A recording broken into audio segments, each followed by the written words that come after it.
안녕하십니까. 하재남입니다. 지금부터 2017년 공무원 시험 대비 환경 보건 강의를 시작하도록 하겠습니다. 강의 들어가기 전에 수업 진행 방법과 문제 출제 유형에 대해서 말씀드리도록 하겠습니다.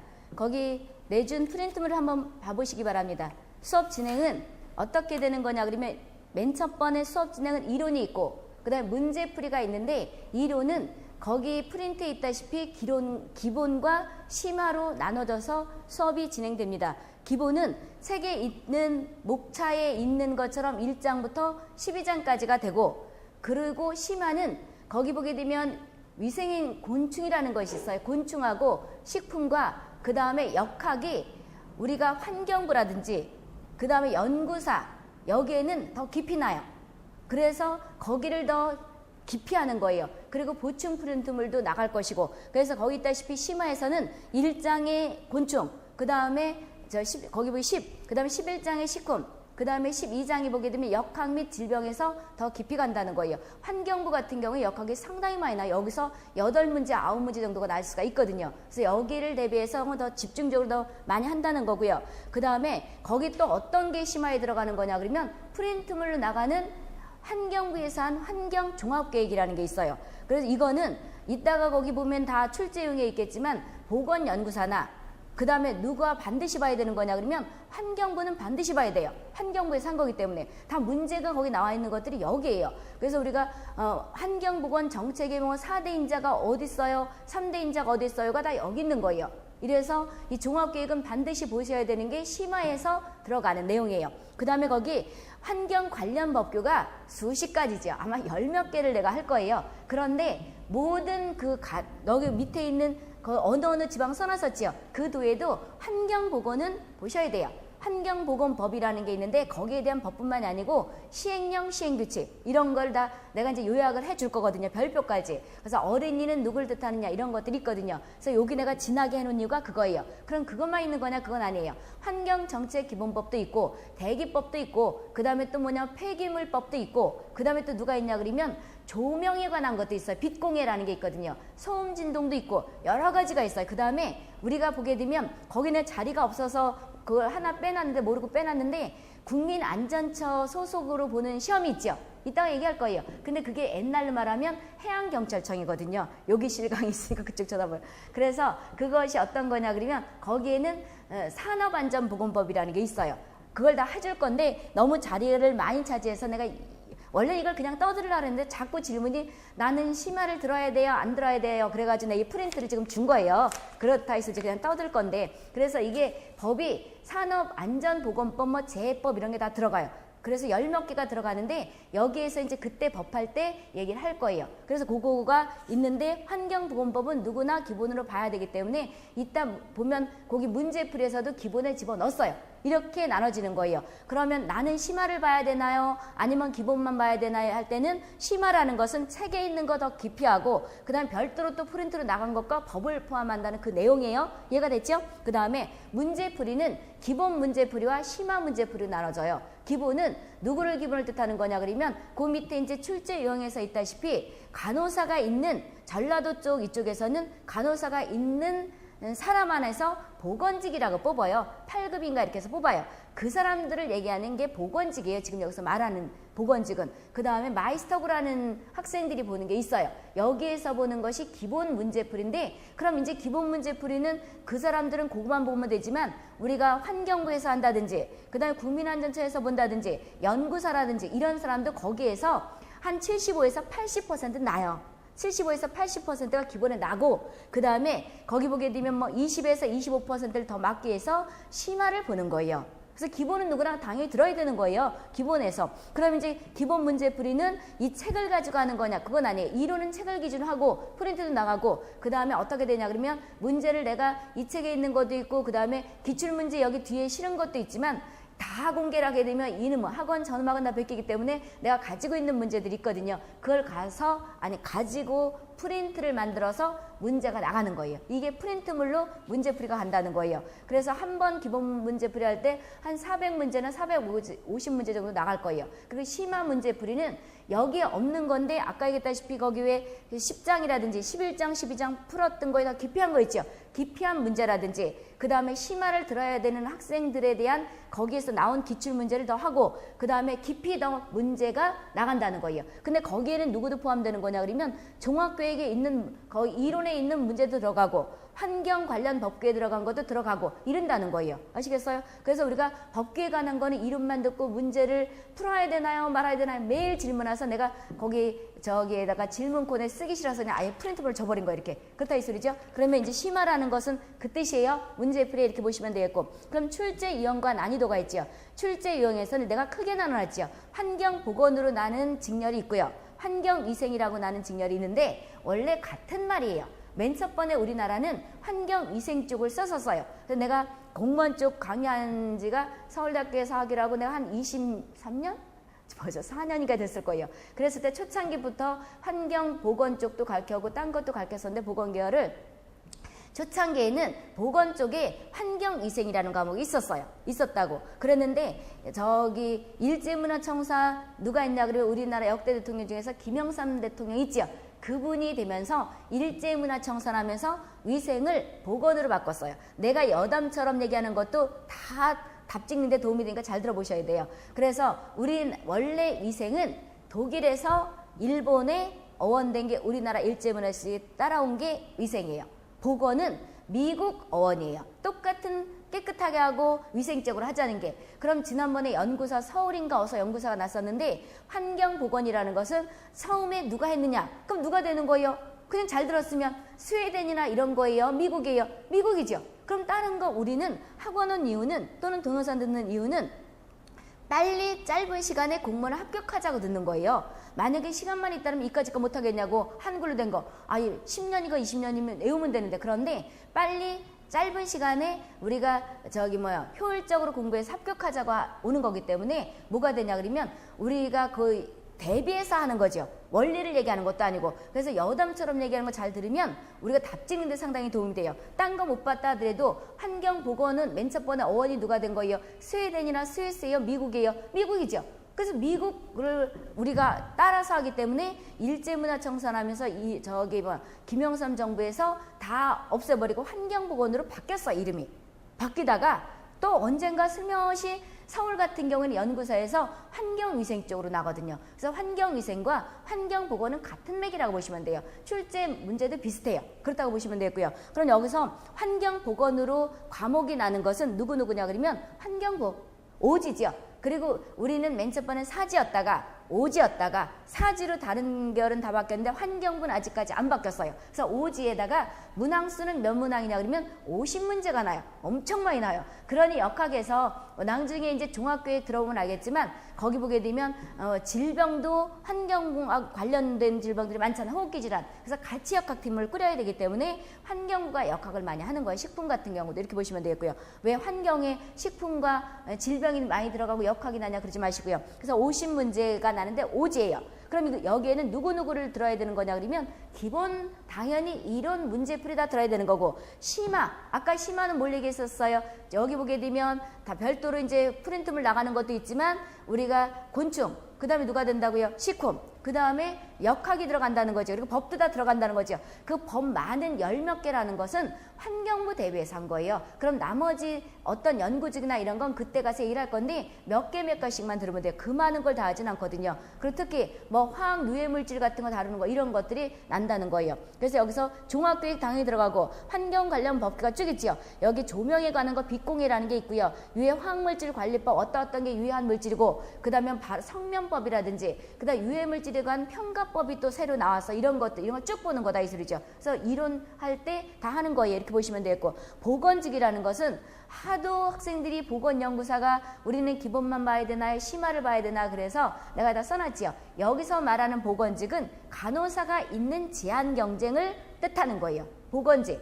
그냥 보건직에서는 옛날에 있다가 이 과목에서 빠졌어요. 그렇다고 보시면 되고요. 그래서 보건직인데 간호사가 있는 전남에서 여기서 봐요. 사지예요. 그런데 여기는 기본만 들어도 돼요. 왜 그러냐면 그것만 가지고 충분해요. 근데 요즘은 또 작년복 같은 경우 보게 되면 한두 문제가 종합계획에서 나기도 하더라고 보니까. 그런데 거기까지 보려고 그러면 너무 시간이 없으니까 대충 그렇게 보고 나서 시간이 더 되면 봐도 되고요. 그래서 우리가 보게 되면 여기서 보건직이라는 것은 간호사 자격증이 있는 제한 경쟁에서 보는 걸 뜻하는 거라고 보시면 되겠고요. 그래서 기본만 봐도 되는데 거기 마이스터고도 마찬가지예요. 기본만 어느 정도 봐도 충분히 거기 보게 되면 90점, 95점 맞겠더라고 보니까 간단하게 나요. 근데 상황에 따라 또 틀려요. 해마다 조금씩 변형은 있고요. 그래서 환경보건이라고 나는 데가 있고 환경위생이라고 나는 데가 연구사예요. 연구사라고. 연구사인데 여기는 옛날에 오지였다 또 사지로 다 바뀌었어요. 그럼 여기에는 연구사, 참 거기 하나 빠졌네. 환경보건으로 나는 데가 누구냐 그러면 옛날 기출문제 책 뒤에 있는 거 보게 되면 해양경찰청 뭐 이런 말 있죠. 그 해양경찰청이 지난 세월호 사건 나면서 국민안전처로 바뀌었어요. 그 똑같은 거예요. 국민안전처는 사지예요. 사지인데 여기는 우리가 환경 관련 법규에서 산업안전이라든지 이쪽을 더 보셔야 돼요. 그런데 환경보건기본학에서 한 85%가 나고요. 그 다음에 뭐 두세 문제가 거기 법규라든지 이런 데서 나기도 해요. 이렇게 해서 보시면 되겠고요. 그래서 어디서 날지도 몰라요. 그래서 거기 환경보건이라고 나는 거에 네 번째에다 하나 마이스터고 밑에다가 원래 너 써야 되는데 이게 한 장에 넘어가더라고. 그리고 뭘로 깜빡 잊어버렸고. 그래서 거기 해양경찰청, 옛날에 얘기했던 해양경찰청이 국민안전처라는 거예요. 그래서 국민안전처는 어떤 걸 봐야 되나 이러지 마시고 환경보건에 있는 누굴 봐야 되는 거냐를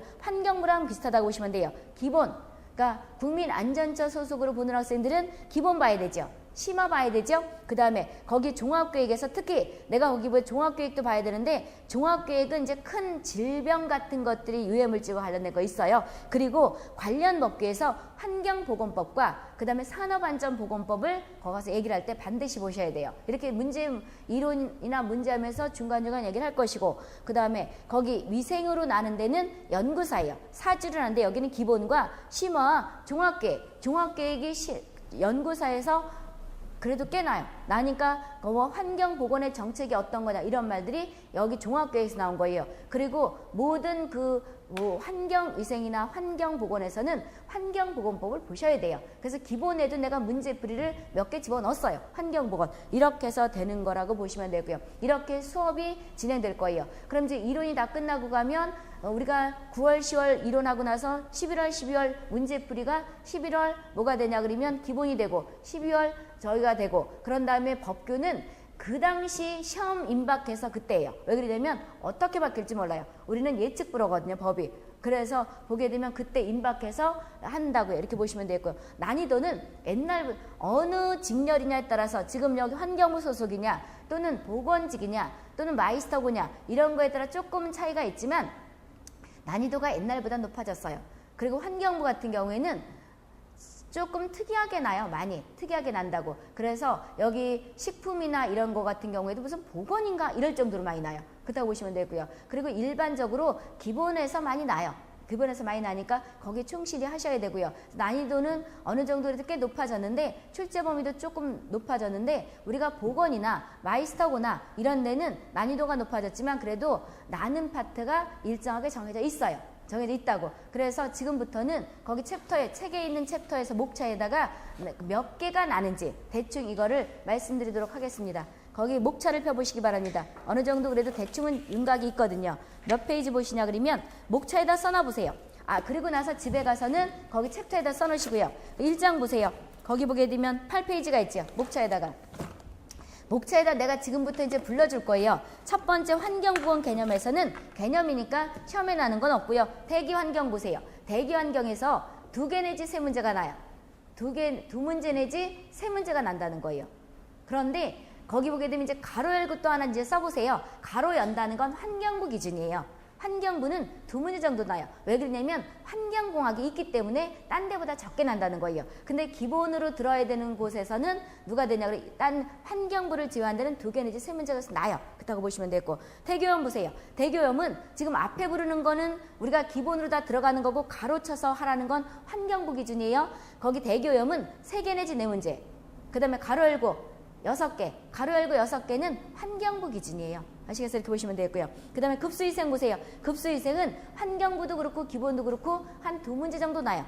두 문제 정도 된다고 보시면 되고, 수질오염 보세요. 수질오염은 한 문제 내지 두 문제예요. 한 문제 내지 두 문제. 근데 환경부는 두 문제 정도는 항상 나요.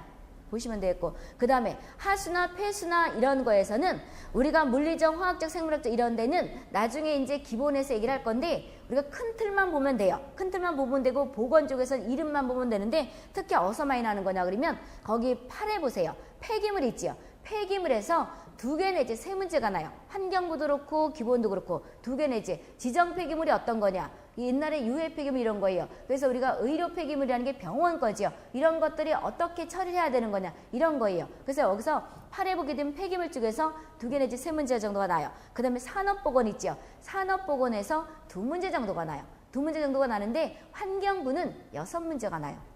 상당히 많이 나요. 6문제가 나요. 그러니까 의외로 쉬울 수가 있어요. 왜 그러냐면 잘 봐보세요. 중금속이 물로 들어왔어요. 그럼 수질오염 물질로 인해서 들어온, 쉽게 말하면 수은하니까 누가 돼요? 미나마타병이죠. 그렇죠? 근데 내가 일을 하다가 산업장에서 들어오면 이것도 누가 돼요? 직업병이죠. 그럼 똑같이 미나마타병이죠. 이렇게 난다는 거예요. 그러니까 일단 큰 틀을 보고 나서 보는 거라고 보시면 되고요. 두 개인데 저 환경부는 6문제 정도가 나고요. 그 다음에 집합소위생 보세요. 집합소위생은 한 문제 정도 나요. 그래서 환경부도 그렇고 일반 저기도 계열도 그렇고 한 문제 정도 나고, 주택 및 위생에서 일반에서는 한 문제 정도 나는데 가로 열고 환경부는 5문제 이상이 나요. 여기서 왜 그러냐, 50문제를 낼래 봐봐요. 범위는 좁은데 낼 데가 없지요. 그러니까 거기 보게 되면, 근데 환경부나 뭐 우리가 환경보건 계열 시험 보는 학생들은 점수가 낮더라고. 그러니까 여기서 점수가 쉬워요. 딴 거 올리는 것보다. 왜 그러냐면 열심히 하면 되는 거지, 외우면 되는 건데. 그래서 여기서 5문제 이상이 나요. 특히 어디서 많이 나는 거냐 그러면 소독 있죠. 환경문 소독에서 5문제가 나게 돼요. 어떨 때는. 근데 소독은 단순하잖아요. 알코올 같은 경우는 상처난 곳에 안 되고, H2O2 과산화성 누가 돼요? 상처난 곳에도 할 수 있는 거고, 이런 것들이죠. 그리고 소독력의 그 계수는 뭐로 하는 거냐, 석탄산 계수를 한다. 이런 것들 단순한 거예요. 계산도 쉬워요. 왜? 계산기 못 가져가기 때문에. 이런 것들이라고 보시면 돼요. 그래서 여기서 특히 소독 있죠. 단순한 건데 상당히 많이 나는 거예요. 그 다음에 위생해충 보세요. 해충인데 여기서 2문제 정도가 나요. 가로 열고 4문제. 그러니까 환경부는 4문제 정도가 나요. 그리고 보통 그냥 일반 직렬에서는 연구사라든지 보건 쪽 이런 데서는 2문제 정도가 나요. 그 다음에 식품위생 있죠. 식품위생에서 일반적으로 그러니까 20문제 나는 그 직렬에서는 2문제 정도 나요. 근데 환경부는 9문제가 나요. 여기서 엄청 내요. 9문제. 왜 낼 게 없으니까 9문제가 나요. 그 다음에 역학 있죠. 역학에서 다른 데서는 이 역학이 안 나요. 안 나는데 연구사 같은 경우에도 여기서 조금 한 문제 정도가 날 수가 있어요. 나는 질병 쪽에서 질병을 잘 들어야 돼. 그런데 마이스터고 같은 경우에는 역학을 거기 별도로 공중공을 해요. 그러니까 그 학생들은 들으면 내가 거기 기본도 크게는 여기 조금 틀을 할 거예요. 그리고 간호사 같은 직렬 있는 거기에서는 거기 역학이 주거든요. 그 과목이. 그래서 안 해도 이 사람들은 이걸 알아요. 그래서 여기서 나면 마이스터고 같은 경우에는 공중보건 쪽으로 나와서 어디서 났는지도 몰라요. 한번 뭐가 났는지 적어봐라. 그러면 어디서 났는지도 몰라요. 그래서 한 문제 정도 알 수가 있는데 환경부나 연구사 같은 경우에도 여기서 한두 문제가 나요. 근데 환경부는 8문제, 9문제가 나요. 그래서 식품과 그 다음에 역학이 거의 20문제가 난다고 보면 돼요. 그런데 환경 쪽 하는 학생들은 이쪽을 학교에서 한 번도 언급을 안 해봤지요. 그래서 어려워하더라고. 그래서 내가 이번에는 더 여기를 깊이 가르쳐줄 거예요. 질문을 보통 보건직 하는 학생들 같은 경우에는 그걸 다 아는데 나도 쉽게 가르쳐준다고 가르치는 사람인데 의외로 질문이 오더라고. 이 학생들이 이거를 학교에서 안 배워서 어려워하는구나. 그래서 이번엔 더 깊이 해줄 거예요. 쉽게 더 깊이 해줄 거라고. 그래서 여기서 거의 20문제가 나는 거예요. 11장하고 12장에서. 이렇게 난다는 거예요. 그래서 환경부 같은 경우는 이렇게 나니까 난이도가 대충 이렇게 보시면 되고요. 더 자세한 것은 수업 진행 중에 말씀드리도록 하고 수업을 진행하도록 하겠습니다. 거기 몇 페이지죠? 거기 16페이지를 펴보세요. 16페이지 펴보게 되면 1장 환경보건 개념 있지요. 그래서 아까 얘기했다시피 우리는 맨 첫 번에 무슨 개념을 썼었다고요? 환경위생이라는 개념을 썼다가 김영삼 정부 시대 때 일제문화 청산하면서 다 바꿨다는 거죠. 그러다가 다시 또 슬며시 들어갔죠. 환경위생 쪽으로 서울시 연구직 같은 경우는 다시 또 뭐가 되는 거냐 그러면 환경위생이라는 과목을 해요. 옛날에는 위생이었다가 환경보건을 했다가 지금은 거기 보게 되면 환경직에서는 그걸 보는 게 아니고 연구사에서 보는데 쉽게 나요. 의외로 쉬워요. 연구사 같은 경우에는 기본에다가 조금 더 얹으면 된다고 생각하면 돼요. 그래서 환경보건 개념이 있고 환경위생 개념이 있죠. 환경보건 개념 보세요. 그러면 이제 우리가 환경보건과 환경위생 개념이라는 건 어떤 건지 알 수가 있게 쉽게 말하면 환경과 우리가 접해 살잖아요. 질병을 예방하기 위해서 깨끗하게 해야 된다는 이 뜻이에요. 크게 보면. 그러면 이렇게 보는데 나눠졌지요. 근데 그럼 내가 얘기하는 걸 줄치면 따라오시고요. 참 이것도 하나 얘기해 줘야 되겠구나. 동영상 듣는 학생들은 한 바퀴를 다 듣고서 질문하세요. 왜 그러냐면 우리가 어떤 거를 얘기할 때 일정하게 요만큼만 설명하고 뒤에 가서 더 해야지 여기서 파다 보게 되면 다 할 때까지 하다 보게 되면 진도를 못 나가요. 그리고 잘 봐보세요. 매일 질문 여기 동영상을 몇백 명이 듣는데 3-4명이 항상 그런 질문을 하더라고요. 자주. 그런데 공무원은요. 토시 가지고 진도 못 나가면 그 학생은 수업 방법을 바꿔봐야 돼요. 왜 그러냐면 공무원은요.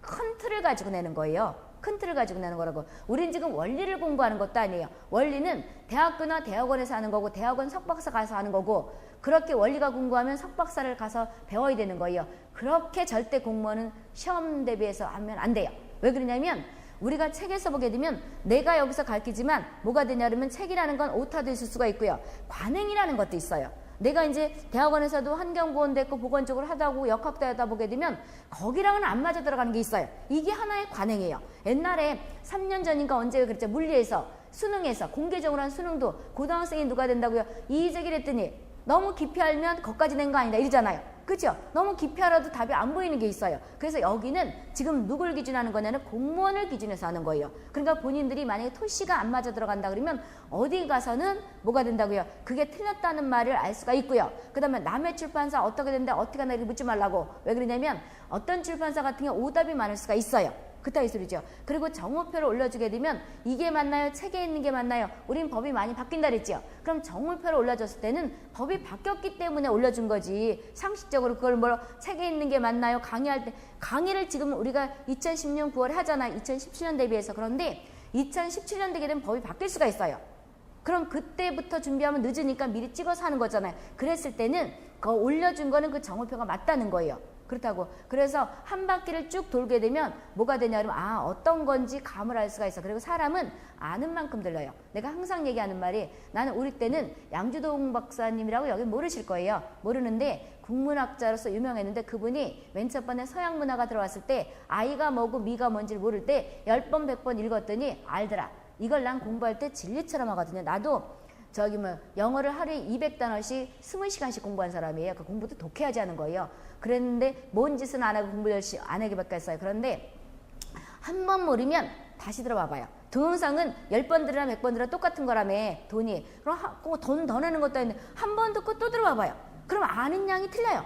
다시 한 번 들어봐봐요. 아는 양이 틀리다니까. 뉴스를 들어도 그렇잖아. 내가 아는 부분은 쏙쏙 들어오는데 내가 모르는 본인들이 뭐 수술 같은 거 나오면 알아들어요 못 알아듣지요. 그것처럼 마찬가지예요. 그러니까 동영상은 반복해서 들어보세요. 들으면 아는 만큼 들려요. 그래가지고 본인 거를 만들어야 되는 거예요. 하나 모른다고 질문하고 그러면 몇백 명 듣는 중에서 3-4명이 이렇게 질문하고 있다. 그럼 본인은 못 따라가고 있다는 거예요. 그럼 들러리 쓰는 수밖에 없는 거예요. 그렇게 공부하는 학생들은 공부하는 방법을 바꿔가지고 한번 해보세요. 그래서 합격하라고 다 이거 듣는 거지 누가 들러리스러워 듣는 건 아니잖아요. 이렇게 바꿔보시라고 해서 자꾸 반복해서 들어보세요. 그리고 여기 이어폰을 끼고 들으면 귀가 아프다 그러더라고. 그러니까 이어폰을 끼고 누가 들으라고 법적으로 한 것도 아니잖아. 이렇게 동영상 듣는 학생들은 바깥으로 들리게 난창호니까 그렇게 들으세요. 귀에다 끼고 하면 귀가 아파서 아마 잘 안 들릴 거예요. 이렇게 하니까 그렇게 보시면 되고. 얘기하는 건 줄지만 따라오세요. 첫 번째, 환경보건이라는 것은 인간이 건강생활을 유지 증진시키는 데 필요한 지식과 기술을 연구한 학문이에요. 그래서 환경위생과 유사한 학문이 환경보건이라는 거죠. 환경위생 보세요. 환경위생은 첫 번째, 신체 발육. 우리 인간이죠. 건강을 우리가 유지하고 생존에 여러 가지 영향을 미치는 유해인자를 이런 유해 물질이 누구냐는 다음 줄 물리죠. 물리적 이해는 뭐 여러 가지 물리화학적이 있지요. 물리적, 화학적 이런 물질들 있잖아요. 이것뿐이냐? 미생물적도 있잖아요. 그렇죠? 이런 것들이 그러니까 물리적 생활환경이라는 대기, 수질, 소음 진도 이런 것도 있겠지만 그 줄 끝에 보게 되면 이것과 관련된 모든 인자들을 다 통제하자는 거지. 통제하자는 것이 환경위생이에요. 그래서 여기는 이제 뜻만 한 거니까 중요한 건 없고 환경보건은 자연환경과 서해환경으로 나누죠. 옛날에는 이게 이제 보건직 그냥 옛날에는 있었다 그랬잖아요. 이게 그럴 땐 이게 잘났어요. 그런데 우리는 안 나요. 지금은 이화학적이 있겠고 거기 보게 되면 생물학적이 있지요. 여기서 이거 설명하려고 그러는 거예요. 이학적은 어떤 거고 이화학적은 어떤 거냐 그러면 아까 왜 소독에서 환경부 같은 경우에는 8문제 이상이 난다 그랬잖아요. 그런데 우리가 이학적은 물리적인 자를 뜻하는 거예요. 근데 이화학적은 물리적 더하기 화학적을 뜻하는 거예요. 그럼 이제 거기 가면 소독에는 물리적 소독이 있겠고 화학적 소독이 있죠. 그런데 거기 가서 우리가 물리적 소독 찾아라 이렇게 안 내요. 이학적 소독 찾아라 그럼 누굴 뜻하는 거예요? 물리적 소독 찾으라는 걸 알려주려고 한 거예요. 그리고 여기서 이학적 이꼴 물리적 이렇게 써놓으면 되잖아요. 그리고 동영상을 듣는 학생이나 실강을 듣는 학생은 모르면 쓰는 거예요. 남 옆에 있는 거 동영상을 혼자 들으니까 그런 걸 안 하겠지만 실강 듣는 학생들은 모르면 쓰는 거예요. 옆에 볼 것도 없어요. 왜 그러냐면 내가 들러리 쓰려고 하는 건 아니죠. 본인이 합격하려고 하는 거죠. 모르면 쓰는 거예요. 써본 사람과 안 써본 사람은 또 틀려요. 그러니까 이학적은 쉽게 말하면 뭐가 이렇게 써놓으면 돼요. 물리적이다. 그럼 나중에 뭐가 되면 난 여기 지금 가르치는 거냐 이렇게 얘기한 거지만 그럼 물리적 소독 찾아라 이렇게 이름이 잘 안 나요. 이학적 소독 방법 찾아라 그러면 끓인다든지 태양열에 갖다 말린다든지 이런 걸 뜻한다고 보시면 돼요. 이렇게 보면 되고 화학적은 약품을 하는 거고 그럼 이 화학적은 물리적 더하기 화학적이라고 생각하면 되는 거죠. 그죠? 그래서 여기서 알려주려고 했던 이거예요. 이학적 이꼴 물리적. 됐죠? 이렇게 보시면 되겠고요. 그 다음에 거기서 보게 되면 그럼 이학적이라는 건 공기. 줄 한번 쳐보자고요. 토양, 광선. 그 다음에 물이 있는데 거기 뭐 대기오염도 있고 SO2라든지 CO2라든지 이런 게 있죠. 화학교도 여긴 화학을 하는 동네가 있구나. 화학하지요. 근데 화학을 하니까 그런 신경 안 써도 되겠는데 저거는 모르겠구나. 마이스터구나. 마이스터고도 조금 학교 살 수 있겠네. 또는 보건계열에서 혹시 화학이 안 들어가는 데는 화학교가 어려울 수가 있잖아요. 그럼 한글을 쓰세요. 그리고 화학교는 기본. 그리고 나서 내가 나중에 이제 프린트도 하나 줄 거예요. 여기 화학교가 아마 안 첨부돼 있을 거예요. 그래서 화학교를 줄 텐데 여기서 나중에 주어야 되겠구나. 주는데 여기 보게 되면 화학교는 2가지가 붙어 있으면 일단 나눠요. 뒤에 거 먼저 있는 거예요. 그럼 뒤에 거 예외인 것도 있어요. 이게 산소죠? 이거 황이죠? 이산 화자 붙이면 돼요. 황. 근데 이 S는 황이라는 걸 알아둬야 되죠. 그래서 원소기호를 고등학교 거를 가지고 찾느냐 내가 프린트를 줄 거예요. 거기 보게 되면 화학기호 그거에 대한 거를 줄 건데 그럼 그걸 다 외워야 되느냐? 외울 것도 없어요. 모르면 쓰세요. 화학이 들어가는 그 관련 그 직렬에서는 화학을 하니까 쉽지만 화학이 안 들어가는 데는 별도로 화학책을 사서 볼 필요 없어요. 그렇게 깊이 안 나요. 그냥 이거 쓰세요. 이걸 뭐라 그래요? 이산화황 또는 아황산가스. 근다 이 소리죠. 황화수소, 아니 황화수소가 아니고 이산화황. 그 다음에 CO라 그러면 누가 되는 거예요? 여기 보게 되면 요거랑 혼돈하지 말아야 돼요. C 대문자 O. 이렇게 질문 오면 이거는 코발트예요. 이거 방사능물질 O가 소문자면 코발트고 대문자 탄소, 산소 하나고 하나죠. 일산화 탄소. 2개면 누가 돼요? 이산화 탄소 이거예요. 예외된 것도 있어요. 그럼 모르면 몇 번 써봐야 그럼 외워져요. 아시겠어요? 이렇게 하라고. 그래서 화학을 너무 어려워하지 말고 우리는 환경보건 날 때 이 화학교가 조금은 나요. 근데 너무 이렇게 어렵게 스트레스 받지 말라고. 그냥 외우세요. 외우면 되잖아요. 그쵸? 이렇게 보면 되겠고요. 그럼 이제 SO2, 이산화황이라든지 아황산가스 그렇게 돼요. 그럼 이제 이산화황 이꼴 아황산가스. 됐죠? 이렇게 써놓으시라고. 어떤 걸 할지 나도 모르니까. 그 다음에 CO2는 뭐라 그래요? 이산화탄소지요. 이걸 또 탄산가스 그렇게 돼요. 탄산가스 그렇게 한다고. 우리가 탄산음료라는 게 이런 거잖아요. 이산화탄소 또는 뭐라 그래요? 탄산가스 이렇게도 한다 이 소리죠. 매연먼지 있겠죠. 생물학적이라는 것은 동물, 위생곤충, 여러 가지 파리가 소화 질환 옮겼네. 지카 바이러스가 어쩌네. 모기 같은 거 들어봤죠? 이런 것들이 있는데 이런 것들 또는 각종 병원 미생물이라고 보시면 되겠고요. 사회환경은 인위적. 그래서 있고 문화적인데 의식주가 있는데 그것은 볼 거 없어요. 왜 그러냐면 옛날엔 났었는데 거기 뭐 자연환경이 어떤 거냐 인위적 환경이 어떤 거냐 지금은 안 나요. 그래서 아까 여기서 구분해야 될 것은 이학적은 누가 돼요? 물리적. 그래서 더 빨리 한 거예요. 이학적은 물리적. 이걸 하나 알아두시고 그 다음에 환경위생과 환경보건에 관한 어원은 보건은 누구 어원이에요? 미국 어원이에요. 그래서 우리가 미국 거 따라 하지요. 그 다음에 위생은 누가 된다고요? 독일과 일본 어원이었는데 일제문화 청산하면서 그걸 다 우리가 과목을 바꿨던 거다 이 소리죠. 역사를 보면 그거만 알아두시면 돼요. 나중에 저 문제풀이 가면 그런 말들이 있어요. 그래서 보시면 되고, 그래서 여기는 중요한 말이 없어요. 한 장 넘어가서부터가 진짜예요. 대기오염 보세요. 대기오염 보게 되면 지금부터는 이제 진짜예요. 거기 보세요. 공학 비슷하게 가요. 여기서 첫 번째, 공기의 성분과 농도가 있죠. 공기의 성분과 농도가 있는데 첫 번째 표준 상태라는 게 있어요. 표준 상태는 0도씨 1기압을 뜻하는 거예요. 0도씨 1기압이라고. 그래서 우리가 지금은 이제 봄이 아니니까 그런데 저기 뭐 요즘도 또 스모그 때문에 이런 기상캐스터들이 그럴 수가 있는데 우리가 옛날에는 이게 0도씨 1기압이라는 게 0도씨 1atm, atm을 기압이라고 읽어요. 그럼 0도씨 1atm은 1기압 그러는 거예요. 그럼 이것을 일명 표준 상태다 이 소리죠. 표준 상태. 표준 상태를 S 약자로 써요. 옛날에는 노르말 써서 N자로 썼었는데 환경부 장관이 통일을 시킨 거예요. 뭐를 시켰냐 그러면 옛날에는 S 써도 되고 N자 써도 되는데 지금은 다 통일시켜가지고 어떤 걸 하는 거냐 그러면 S를 쓴다고. 지금은 이걸 안 해요. 이걸 다 쓴다고. S를 쓴다고. 그럼 무슨 뜻이냐 그러면 예를 들어서 대기 중에 보게 되면 잘 봐보세요.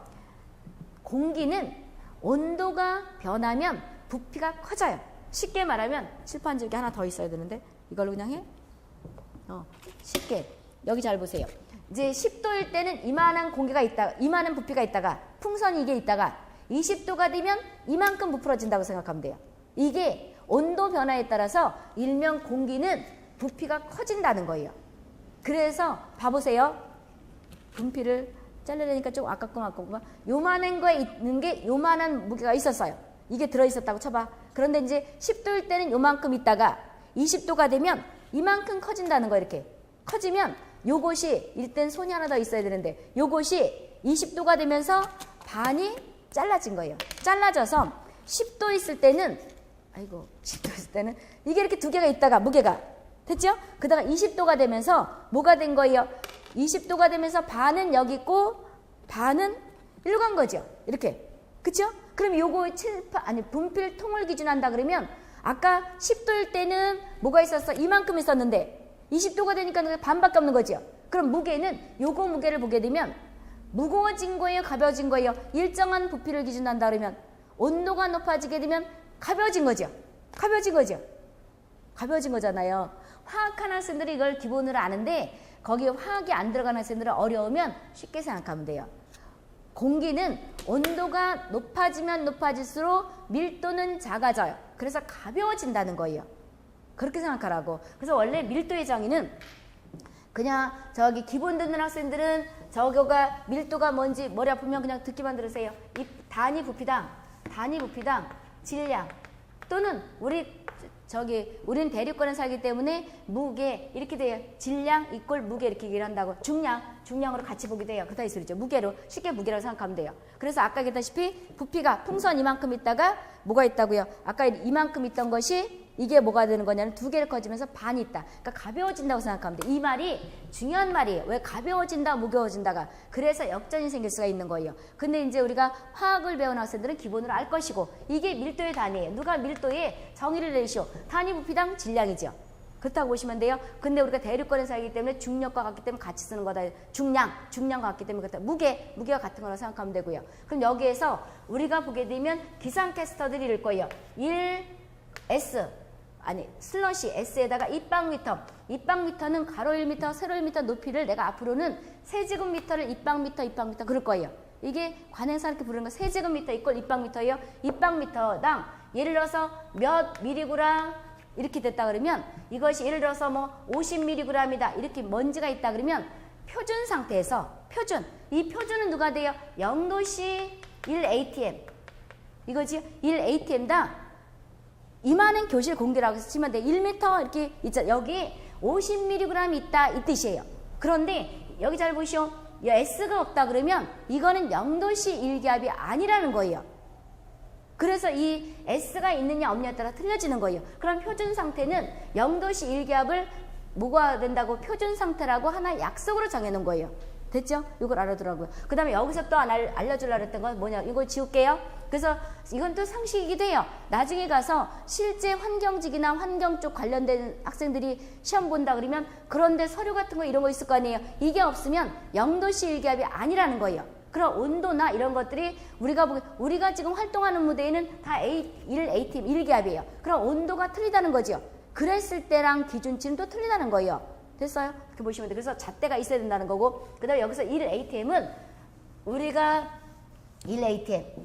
1ATM은 토리첼리가, 잘 들어보세요. 토리첼리가 하나 정해놓은 거예요. 76cm, 76cm라는 1m는 100cm는 알죠? 기본으로. 1cm는 누가 돼요? 10mm가 되는 거죠. 그럼 여기 잘 그냥 일단 들어보세요. 76cm 간 거를 여기 아직 안 써도 돼요. 센티미터 간 건데 밀리미터로 말하면 누가 되는 거예요? 1cm는 10mm죠. 그러니까 누가 되냐? 센치를 해도 돼요. 그런데 보통 밀리미터래요. 밀리미터. 76cm니까 760mm죠. 수은기둥. Hg는 수은이에요. 이런 화학도는 알아두셔야 돼요. 이게 수은이거든요. 수은. 이거예요. 그럼 1ATM은 76cm 올라간 거를 토리첼리가 실험할 때 1기압으로 하자 세계인들이 약속이에요. 그럼 이거를 뭐라고 있는 거냐 그러면 수은주 밀리미터. 760 수은주 밀리미터. 1ATM을 뭐라고 기압이죠. 그럼 뭐라고 있냐 1ATM은 760 수은주 밀리미터. 쉽게 생각하면 돼요. 76cm 올라간 것을 1기압이다. 이게 왜 중요하냐 그러면 잠안병 얘기할 때 계산을 해야 되거든요. 우리가 국민안전처 같은 경우는 거기 해양경찰청에서 있어서 이렇게 나왔기 때문에 바다도 보고 여러 가지 재해 같은 걸 봐야 되기 때문에 계산을 해야 돼요. 환경부도 그렇고. 그럼 봐보세요. 그럼 이거를 76cm 간 거라고 보시면 되죠. 머리 아프면 그냥 외워. 760 수은주 밀리미터. 그쵸? 그런 다음에 수은의 비중은 13.59 또는 약 13.6이에요. 그럼 수은의 비중 같은 걸 다 외우라는 거 아니에요. 어떻게 나왔나 지금 얘기하려고 그러는 거예요. 그러면 물의 비중은 1이에요. 여기다 곱하면 잘 보세요. 1332 밀리미터지요. H2O 카메라 넓게 비춰주세요. 여기 이거는 무슨 기호냐? H2O는 물이에요. 물 분자라고. 그러면 이거는 일산화 이수소냐? 이렇게 안 읽어요. 이거는 예외인 게 있어요. 아까는 그렇게 읽다든 예외인 것도 있다 이 소리죠. 이거는 물이에요. 물 분자. 그러면 이렇게 생각하면 1332mm지요. 이걸 뭐라고 읽는 거라고요? 물이죠. 그래서 이거는 수주. 그럼 1332 수주 밀리미터 이렇게 될 거예요. 그럼 또 여기 잠깐 봐보세요. 어떤 학생은 이것도 질문하지요. 그래서 크게 보라는 거예요. 여기가 3으로 된 책도 있을 거예요. 그것도 맞아요. 왜 그러냐면 13.59가 수은의 비중이라고 했잖아요. 그럼 여기다 760에다가 13.59를 곱했느냐 약해서 13.6으로 했냐에 따라서 이 짜투리가 틀려지는 거거든요. 이걸 가지고 토시를 못 남겨가지고 질문하고 워드도 빨리 치나 봐. 이거 쳐가면서 3이 맞아요? 2가 맞아요? 다 맞아요. 그 어떤 책에는 이랬는데 어떤 게 맞나요? 이렇게 질문하지 말라고요. 그러면 본인은 지금 다른 학생은 막 뛰는데 나는 뒤에 앉아가지고 장난치고 있다는 거예요. 이거는 끝은 그래서 이런 큰 것들은 크게 가라는 거예요. 끝이 이런 거는 2가 될 수도 있고 3이 될 수 있어요. 더 정확하게 5.9로 했느냐 6으로 했느냐 더 크게 소수점 잘라냈느냐 이거의 차이예요. 그래서 여기 보게 되면 수주 밀리미터죠. 그럼 이제 이거 없다고 치고 물 없다고 쳐봐요. 잘 봐보자고. 우리가 1m는 100cm라는 거 알죠? 1cm는 10mm까지는 알죠? 그럼 이제 미터까지 갈 거예요. 요렇게 하면 센치죠. 요렇게 하면 그 다음에 1m는 100cm니까 동그라미 2개 가죠. 이것도 모르면 그냥 외워야 되는 거지. 1m는 100cm 알잖아요. 1cm는 10mm. 이렇게 하면 빨간 거가 이게 소수점이 되면 약 10.33m가 1기압이죠. 그죠? 그렇잖아요. 그럼 봐보세요. 우리는 수면을 기준해서 항상 기압을 따지는 거예요. 그래서 해발 이런 말 하죠. 산의 높이를 할 때는 산꼭대기가 어떻다 할 때 해발 얼마다 이르지 딴 거 얘기 안 하죠. 바다를 기준하는 거예요. 바다를 기준해서 우리가 11m까지 대륙권 근데 우리가 활동하는 무대는 거의 다 1기압이에요. 그럼 이제 바다를 기준해서 밑으로 내려가면 압력이 올라가요. 밑으로 내려가면 압력이 올라가고 위로 가면 압력이 떨어져요. 그럼 여기 밑으로 갔을 때 내가 지금 여기 활동하는 무대에는 뭐가 되냐 그러면 1기압이라 그랬죠. 1기압이에요. 그럼 내가 해녀예요? 여기다가 압력계를 차고 가는데 여기에 이제 일기압 있다 그랬었죠. 10m 짜투리 떼어내버리자고. 이 짜투리 계산하기 좋게 떼어내버리면 10m 내려가서 내가 전복을 따는 해녀예요. 그럼 여기 뭐라고 찍히냐 그러면 1이라고 찍히는 거예요. 압력계. 그럼 내가 받는 압력은 어떻게 받는 거냐 그러면 사람들이 받는 압력은 절대압으로 받아요. 절대압이라는 것은 대기압. 대기압이라는 것이 이꼴 뭐가 되는 거냐 그러면 여기 수면압 그래요. 수면압. 여기다 1atm 먼저 쓸까요? 1atm. 이것이 대기압이에요. 또는 수면압이에요. 수면압. 그럼 1atm 더하기 여기 잘 보시오. 게이지압. 게이지압인데 게이지압은 압력계에 나타난 거예요. 그럼 내가 아까 우리가 보통 여기 수면을 기준해서 1기압 그랬었죠. 그럼 이거는 먹고 들어간다는 거예요. 수면을 기준 10m 내려가면 압력계에 나타나는 게 게이지압이에요. 게이지압. 그럼 압력계를 차고 내가 해녀인데 10m 가서 일을 하게 되면 여기 뭐라고 찍혀요? 1이라고 찍히죠. 그럼 내가 실제 받는 압력은 여기 1atm. 그래서 누가 돼요? 2기압이 되는 거죠. 2atm이 되는 거죠. 아, 여기 왜 넣으셨습니까? 2기압이 되는 거죠. 그쵸? 2기압이 되는 거예요. 그럼 만약에 20m 내려가서 내가 저기 전복을 딴다. 그럼 몇 기압이 되는 거예요? 2기압이니까 3기압이죠. 내가 받는 거. 그쵸? 그럼 계산할 수 있겠죠. 그리고 여기서 보게 되면 30m 내려가서 일을 한다. 그럼 몇 기압이 되는 거예요? 지금 16페이지 보는 거예요. 여기 내가 30m 내려가서 일을 한다. 그러면 1기압 먹고 들어가니까 절대압은 뭐가 돼요? 사람이 받는 것은 절대압으로 받는 거예요. 그러면 몇 기압이 되는 거예요? 4기압이죠. 이런 게 난다는 거예요. 그럼 여기서 보게 되면 우리가 계산할 수 있겠죠. 그래서 우리는 수면을 기준해서 우리 기준을 했기 때문에 1기압이에요. 그럼 이것이 자만병을 유발하는 거에 조금 이따 보면 얘기를 할 거예요. 그러면 이 수면을 기준해서 위로 올라가면 압력은 낮아지지만 압력도 낮아지고 산소 농도도 줄어드는 거예요. 수면을 기준해서 밑으로 내려가면 압력이 높아지면서 10m 내려가면 1기압 올라가고 10m 내려가면 1기압 올라가고 요 짜투리 떼어내버리고 그따위 소리죠. 그리고 나서 산소 농도도 많아지는 거예요. 산소가 많다고 좋은 건 아니에요. 산소도 중독이 될 수가 있거든요. 그렇다고요. 그럼 우리가 이제 계산할 때 1atm을 뭐라고 한다는 거예요? 기압이라고 읽어요. 1기압. 이거를 토리첼리 원리에서 토리첼리를 몰라도 돼요. 물리를 안 하니까. 그럼 76cm 올라간 거를 센티미터를 밀리미터로 해서 760 요거 없다고 치면 밀리미터죠. 근데 수온을 기준해서 토리첼리가 고안해낸 거거든요. 그걸 우리는 쓰는 거예요. 전 세계인들이. 그래서 수온주 밀리미터. 이걸 물기둥과 비교하면 물은 비중이 1이고 수온은 아까 13.5고 약 13.6이기 때문에 곱하면 1332 밀리미터가 되는데 이 물을 H2O를 뭐라고 한다고? 수주 밀리미터. 1332 수주 밀리미터. 그런데 요거를 이제 센티미터로 말하면 누가 되는 거냐? 이렇게 아까 빨간 거, 이렇게 빨간 거를 찍으면 누가 돼요? 우리가 미터가 되는 거죠. 그래서 약 10m가 1기압이다. 그래서 이거를 나중에 자만병 할 때 아까 왜 산업안전보건이 있었잖아요. 거기 가서 계산할 때 이거예요. 그리고 자만병이 걸릴 것인가 말 것인가 할 때는 1.6기압부터 자만병은 발생하기 시작해요. 그럼 내가 수면을 기준했을 때 몇 미터 가서 일을 했을 때 걸린다는 거 약 6미터 정도죠. 그 다음에 산업보건 가가지고 여러 가지 이제 유해한 바다에서 자만병을 유발할 수 있는 거 찾아라 할 때 어부는 걸려요, 안 걸려요? 어부 걸려요, 안 걸려요? 안 걸려요. 1기압에서 일하기 때문에. 근데 해녀나 터널 공사나 광부는 걸릴 수가 있겠죠. 됐어? 이거라고. 그래서 이걸 알아두라는 거예요. 그럼 이게 다시 정리하게 되면 이렇게 되는 거죠. 1atm은 760 수온주 밀리미터. 그리고 물기둥을 하게 되면 요거는 이제 미터라는 거고 1332 수주 밀리미터. 그쵸? 수주 밀리미터인데 이거를 쉽게 우리가 1m 내려갔을 때 2m 내려갔을 때 한다 그러면 요렇게 하면 센티미터. 요렇게 하면 누가 돼요? 1m는 100cm. 1cm는 10mm니까 약 10m가 1기압이다. 이렇게 하면 되는 거죠. 그럼 이제 우리가 여기서 보게 되면 산업안전 저쪽 뒤에 가면 우리가 계산돼야 된다 그랬잖아요. 사람이 받는 압은 절대압으로 받아요. 절대압으로 받는데 우리는 수면을 기준하기 때문에 일단 1기압은 먹고 들어가는 거예요. 잠복계를 차고 여기 늦게 온 학생 때문에 다시 설명하게 되면 잠복계에서 0부터 시작한다면 내가 해녀예요. 10m 내려가서 일하면 여기 잠복계가 아니고 압력계에 뭐라고 찍히지? 1기압으로 찍히겠죠. 그러면 사람이 받는 건 절대압이기 때문에 대기압 이꼴 수면압 1atm 똑같은 말이에요. 그럼 여기 1기압이죠? 내가 받는 압력은 2기압이죠.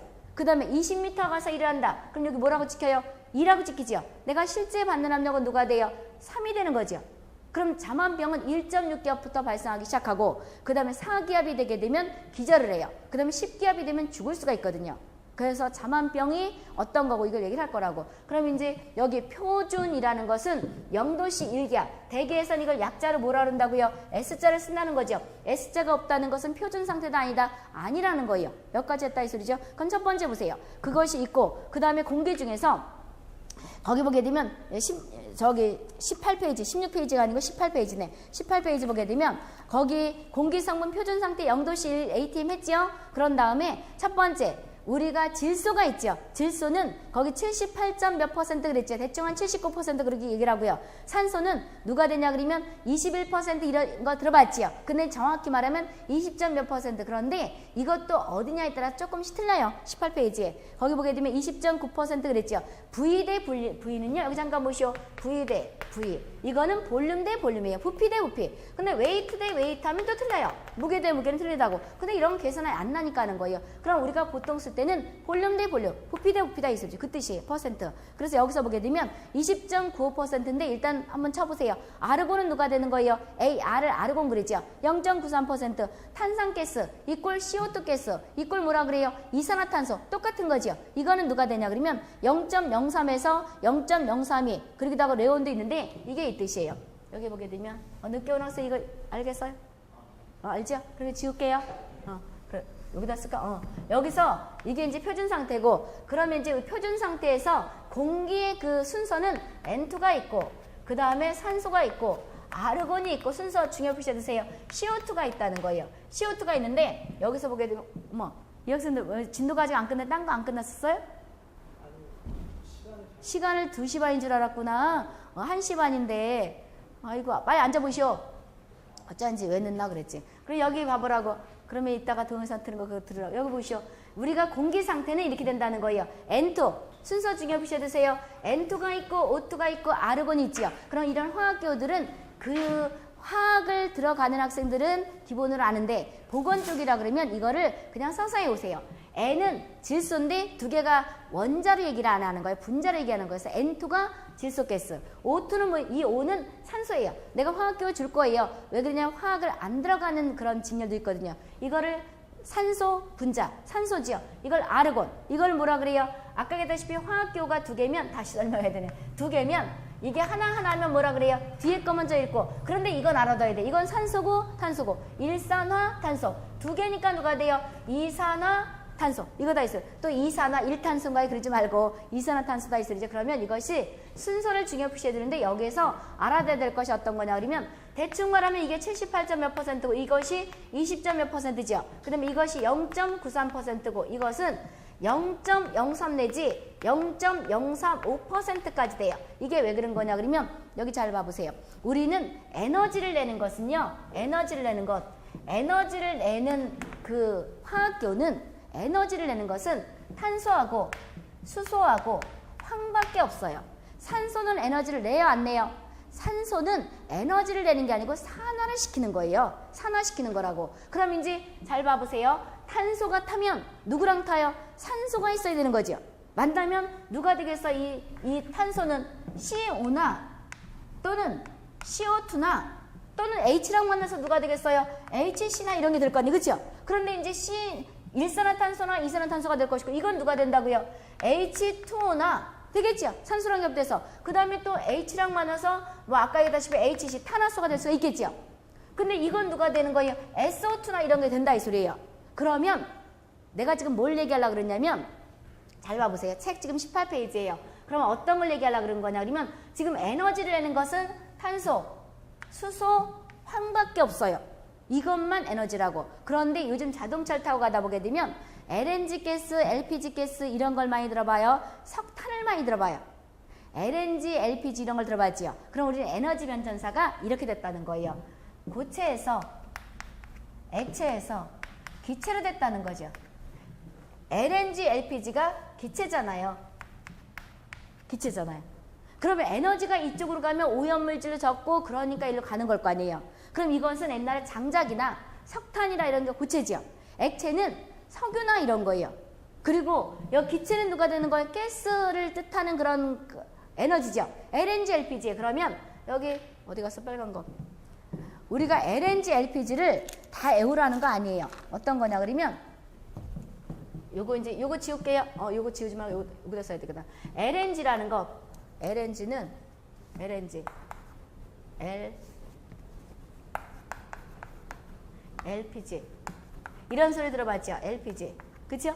이건 리퀴피드, 내추럴 가스, 액화 천연 가스.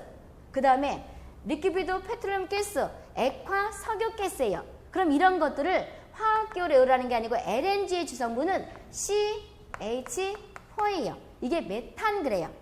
그러면 CH4를 우리는 뭐라고 읽어요? 이건 기본으로 알아둬야 돼요. 메탄이에요. 저쪽 동네 보여요?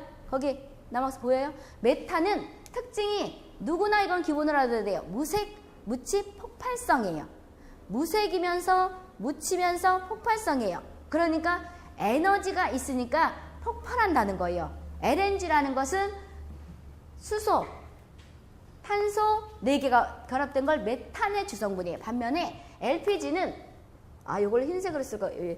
LPG는 C가 하고 H가 있는데 C 3개, H 8개, C 4개, H 10개. 나중에 이제 유기화학을 안 하지만 조금은 알려줄 거예요. 보세요.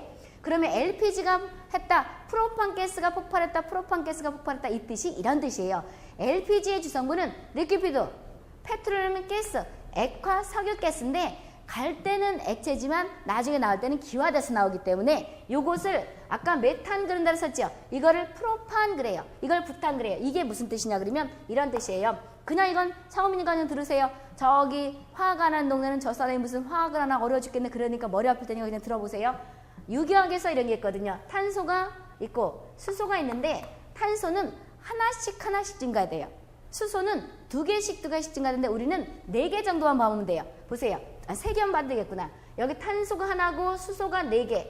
탄소가 2개고 H가 수소가 6개. 2개씩 가요. 탄소가 3개고 수소가 8개. 탄소가 4개고 그 다음에 수소가 10개. 이거를 뭐라 그러냐면 저기 메탄 그래요. 메탄. 알칸 계열이거든요. 이거를 에탄, 이거를 프로판, 이거를 부탄 그래요. 안 외워지면 나중에 외워져요. 그러니까 우린 지금 현재 알아둬야 될 것이 이거 메탄이지요. 여기서는 이 메탄 화학교를 아직 몰라야 되는데 수소하고 탄소하고 결합된 에너지라는 거죠. 에너지가 지금 거의 우린 에너지가 어떻게 됐다는 거예요? 기체로 간다니까.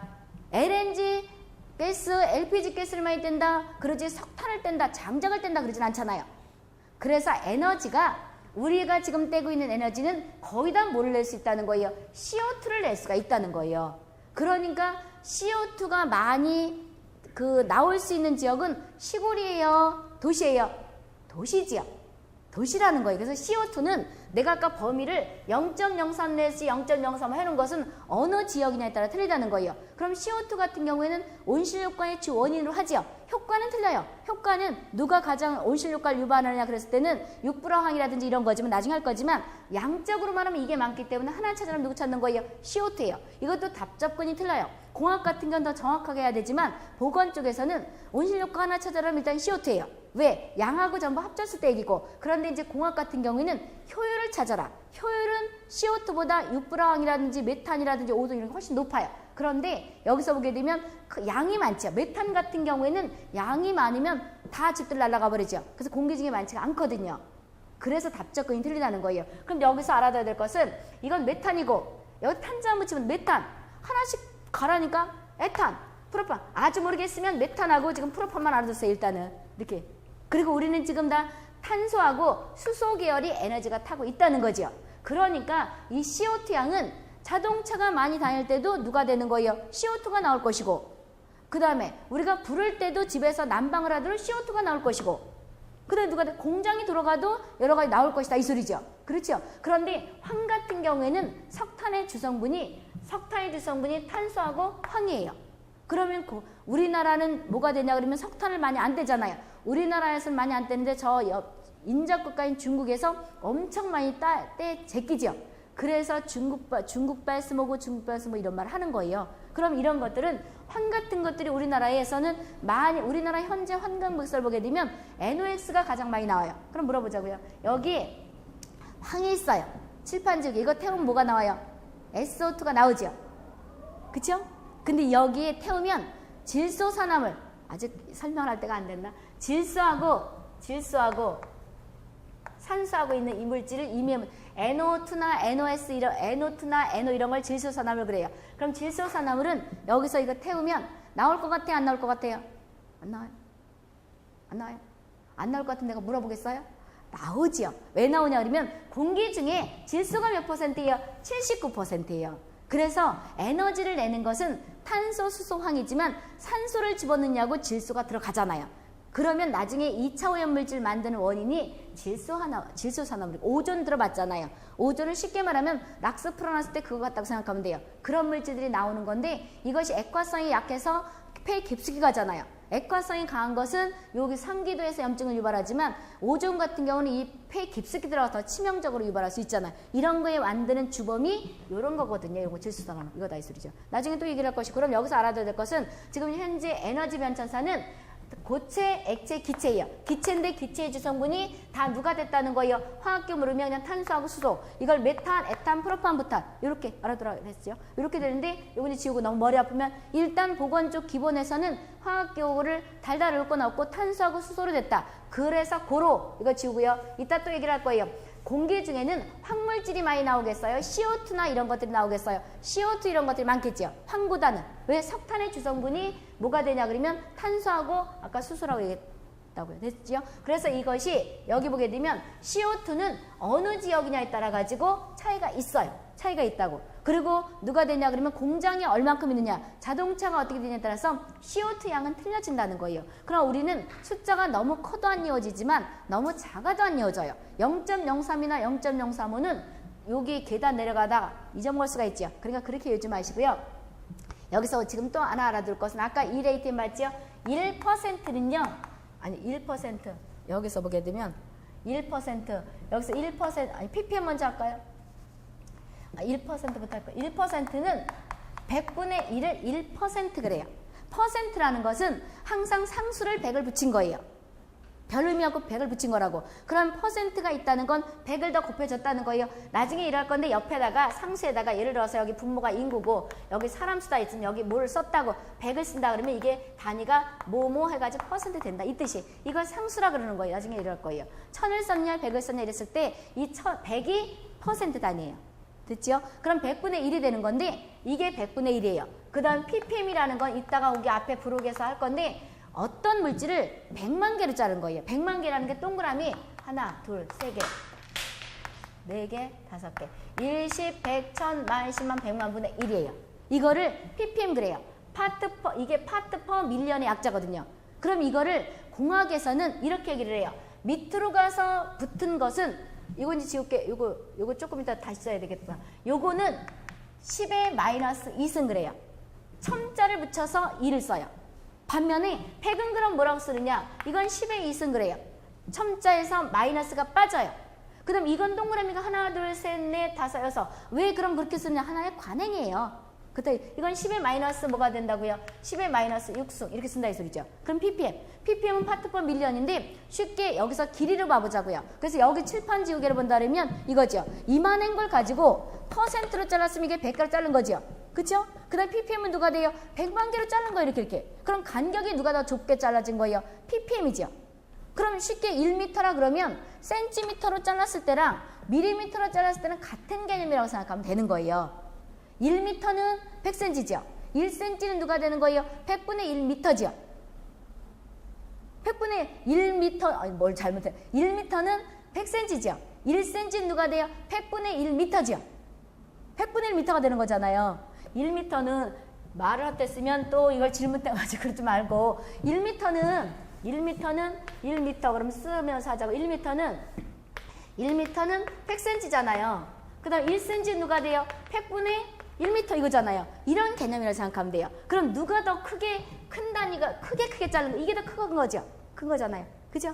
그러면 이거 두 개를 뒤집어 엎으면 누가 되냐? 여기서 알아야 될 것은 뭐가 되냐 그러면 1%는 10의 4승 ppm이에요. 모르면 일단 여기서 1%는 몇 ppm이라고요? 만 ppm. 10의 4승이 만이죠. 모르면 오늘 이거 수학도 아닌데 머릿속이 아파 죽겠네. 그러면 일단 이렇게 알아두세요. 1%는 기본 보건에서는 1%는 누가 된다고요? 여기 보게 되면 1000ppm이에요. 1000ppm을 10의 4승 ppm 그런다고. 됐어요? 일단 이렇게 알아두라. 그러면 여기서 보자고요. 이거 계산도 안 나요. 왜 그러냐면 여기는 공학이 아니기 때문에 계산이 안 나고 내가 원리를 조금 알려주려고 했던 거예요. 너무 머리 아파 죽겠다 그러면 어떻게 해야 되냐 그러면 1ppm은 누가 돼? 10의 마이너스 6승. 그 다음에 1%는 10의 4승 ppm. 쉽게 1000ppm이에요. 이걸 오늘 이번 시간 알아두시라고. 그러면 여기에서 아까 내가 뭐라고 그랬었냐면 CO2는 0.03 내지 0.035 어느 지역에 따라 틀리다를 썼지 이렇게. 그럼 이걸 ppm으로 말하면 누가 되냐 그러면 하나, 둘, 셋, 네 개. 300이죠. 300. 그 다음 하나, 둘, 셋, 네 개. 그러니까 누가 돼요? 내지 300 내지 350 하나, 둘, 셋, 네 개 되는 거잖아요. 그래서 300 내지 350 ppm이 된다는 거죠. ppm. 0.03 내지 0.5%나 또는 이걸 뭐라 그러나 300 내지 350 ppm 똑같은 말이죠.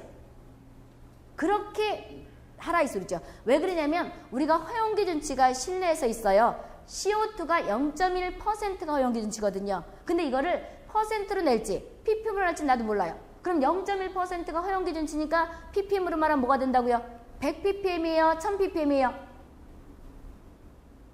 0.1%가 CO2 허용기준치라니까? 그럼 100ppm이에요? 1000ppm이에요? 1000ppm이죠. 그거를 알으라고 요거 다 모르면 지우고 이렇게 된다는 거지. 1%는 누가 돼요? 10,000 ppm 된다는 거죠. 이렇게. 이걸 10에 뭘 한다고? 4승. 10의 4승이 뭐라고? 이렇게 왜 그냥 10,000 ppm 이거죠. 그럼 아까 CO2가 허용기준치가 CO2 허용기준치가 0.1% 이렇게 날 수도 있지만 ppm을 할 수가 있거든요. 그럼 이건 결과적으로 누가 된다는 거예요? 1000 ppm이라는 거죠. 이렇게 된다는 거죠. 이걸 가지고 군집독 나잖아요. 군집독을 유발할 때 환기를 시킬 것인가 말 것인가 이거 가지고 하는 거예요. 이거 조금 이따 할 거라고. 그래서 우리는 퍼센트로도 외우고 그 다음 ppm으로 외우느니 한 개를 외우면 되는 거다 이거죠. 하나를 외우고 나서 적용하면 되잖아. 어차피 이건 알아둬야 되거든요. 기본으로. 됐어요? 이거라고 생각하면 돼요. 그럼 이제 여기서 이거는 상황에 따라 틀려요. 그런데 여기서 우리는 항상 언급을 앞으로 이제 CO2를 많이 언급할 거예요. 온실가스 유발하는 거 CO2 그 다음에 환기를 시켜야 되냐 말아야 되냐 CO2 군집독의 대표적인 건 CO2 그러니까 CO2가 아르곤보다 더 많은 줄 알지요. 그런데 아르곤보다 작아요. 누가 더 많아요? 아르곤이 더 많아요. 0.93%. 그래서 이것까지 숫자까지 다 외우지 마시고 그냥 N2 이게 지금 볼륨 대 볼륨을 하는 거예요. 무게 대 무게가 아니고. 그래서 N2 O2, 아르곤, CO2 이렇게 간단하게 알아두시고요. 근데 눈 씻고 봐도 여기 뭐가 SO2나 오존 같은 거 있어요? 없어요? 없어요. 그래서 공기는 대충 하는 거예요. 그럼 대충 할 때 공기함몰이라 그러면 이렇게 하는 거예요. 공기함몰 하게 되면 N2랑 O2를 뜻하는 거예요. 이렇게 N2. N2랑 O2를 뭐라 한다고요? 공기함몰 그러는 거예요. 그거라고. 그럼 공기함몰 무게를 찾아라 그런다면 N2 더하기 O2 무게예요. 이거가 이 공기의 무게가 되는 거예요. 그런데 너무 지겨울 것 같으니까 10분을 쉴 건데 한 것도 별로 없는 것 같으네 지금 첫 시간은. 그래서 일단은 N2랑 O2 그냥 계속해요. 쉬어요. 쉬어. 별로 한 것도 없는 것 같아요. 그럼 10분을 쉬었다 이거 다시 써가지고 할게요. 그럼 이번 시간에 한 걸 정리하게 되면 이거죠. 늦게온 학생 때문에 하게 되면 1 ATM 알아둘 것이 1 ATM은 토리첼리가 76cm 올라간 기둥을 일기압을 하자 약속이었기 때문에 센티미터로 쓰기도 하지만 우리는 주로 보건 쪽에서는 밀리미터로 써요. 그래서 76을 센티미터를 밀리미터로 하니까 쉽게 말하면 760mm예요. 그래서 수은이기 때문에 기준을 수은주 밀리미터, 760 수은주 밀리미터 이렇게 읽는다 했었죠. 이게 1기압이죠. 1 ATM. 그 다음에 물기둥으로 하면 비중 차이가 수은은 13.59, 물은 1이죠. 그래서 비중이 뭐가 이런 게 중요한 게 아니고 일단 이렇게 된 원리가 그렇다 이 소리죠. 1330인데 빨간 거로 친 건 아까 숫자를 다시 미터로 고쳐본 거죠. 1332 미리미리 H2 이건 수주 밀리미터. 근데 이게 끝이 3이 될 수도 있고 2가 될 수도 있다는 거죠. 이거는 소점을 잘랐느냐 올렸느냐 이 차이죠. 그래서 우리는 여기서 알아둬야 될 것이 내가 해녀다. 1 ATM은 수면을 기준해서 있는 거기 때문에 누구나 받고 있는 거죠. 수면을 기준해서 밑으로 내려가면 10m 내려가면 1기압 올라가고 20m 내려가면 2기압 올라가고 압력계 그 다음에 기준에서 위로 올라가면 이제 떨어지는 거다 이 소리죠. 그랬을 때 여기 사람이 받는 압력은 뭐로 받아요? 절대압으로 받아요. 이거 계산하는 거 알아들었었죠? 그랬을 때 절대압 계산은 내가 받는 압력이 1atm 쉽게 이거를 대기압 또는 수면압 그리게 돼요. 그 다음에 더하기 게이지압 압력계에 나타난 압력이에요. 그래서 10m 내려가면 압력계에 쉽게 0부터 시작된다고 보면 돼. 1 찍히죠? 20m 내려가면 2기압 찍히고 30m 내려가면 3기압 찍히죠. 그럼 내가 실제 받는 압력은 이 게이지압에다 누굴 더 넣으면 되는 거예요? 1atm을 더하면 되는 거예요. 그래서 4기압이 된다는 거죠. 그래서 국민안전처에서 내는 건 이런 것도 내요. 환경부도 그렇고. 그럼 계산할 수 있겠죠. 간단한 거니까 계산할 수 있지. 이렇게 보라는 거예요. 머리 아프면 그냥 10m 내려가면 1기압 짜투리 떼어내버리고 또 질문을 10.33이잖아요. 그렇게 묻지 말고 그 장난도 아니고 그러면 딴 애는 벌써 뛰고 앞으로 간다니까 그런 거는 질문이라고 하지 마시라고. 그래서 잘라내고 이렇게 쉽게 한다는 거죠. 그럼 이렇게 해서 하고 그 다음에 더 자세한 건 나중에 좀 산업본거 살 것이고 그 다음에 여기서 보게 되면 공기 중에 N2, O2, 아르곤, CO2인데 누가 더 많아요? 아르곤이 많지요? 그 다음에 CO2는 0.03 내지 0.035인데 300 내지 350ppm이다 이렇게 대충 외우시면 되고요. 그런데 이거는 지역에 따라 틀리죠. 그럼 산업혁명 당시에는 250도 안 됐던 것이 지금 우리나라 서울은 400ppm까지 가요. CO2는. CO2가 그렇게 많다고. 그래서 이게 문제라는 거예요. 올여름에 얼마나 더웠어요. 그렇죠. 지금도 물이 뜨뜨근하게 나오죠. 그 이유가 우리나라가 전 세계적으로 봤을 때 동해안처럼 온도가 빨리 올라간 그 바다가 없대요. 그래서 옛날에 동태 이런 것들이 뭐 다 없어지고 이런 것들이 지금 우리나라 온실효과 때문이래. 우리가 산업이 아주 갑자기 발전한 거죠. 세계적으로 이런 나라는 없다네. 일제히 침략받았다가 6.25 터지고 이렇게 갑자기 번성한 나라가 우리나라밖에 없대요. 그러면서 온실효과 가스 뿜어내는 게 많지요. 이런 거. 그리고 이게 문제가 있어요. 이거는 CO2는 반감기가 150년 이상이에요. 150년 이상이라고. 그럼 내가 태어나서 의아하면서 CO2 뿜지요. 난 안 뿜었어요. 아니고 뿜지요. 그러면 내가 죽어도 안 없어진다는 거예요. 축적이 된다는 거예요. 다른 것들 같은 경우에는 우리가 프레온가스 이런 것들은 6, 7년이 반감이 되거든요. 그리고 산소 농도도 여기서 보게 되면 지역에 따라 차이는 있어. 이것도 너무 많으면 저기 중독이 되죠. 산속 같은 데 가서 기분이 좋다는 건 이 뜻이에요. 산속 같은 경우에는 우리가 한 23이나 22 정도 되죠. 보통보다는 조금 더 많다 이 소리죠. 그런데 지하도로 가면 기분이 나쁘죠. 왜 그러냐면 19 이하가 될 수 있거든요. 그래서 나쁘다는 거예요. 칙칙하고. 근데 너무 많아도 중독이 되지만 너무 적어도 우리가 나중에 만약에 좀 죽을 수가 있죠. 그래서 이번 시간에는 이 순서를 대충 알아두라 이 소리죠. 이렇게 알아두고 조금 이따 이럴 때는 지금 부피 대 부피한 거예요. 무게를 했을 땐 틀려요. 근데 우리는 중량 대 중량은 잘 안 나기 때문에 안 하는 거예요. 이렇게 해서 놓고 여기서 알아둘 것이 1ppm은 누가 된다고요? 1000ppm이 일단 됐죠. 더 자세한 건 저 수질 파트가 나올 것이고. 그럼 이번 시간에는 몇 가지 하고 10분을 쉬었다 오세요.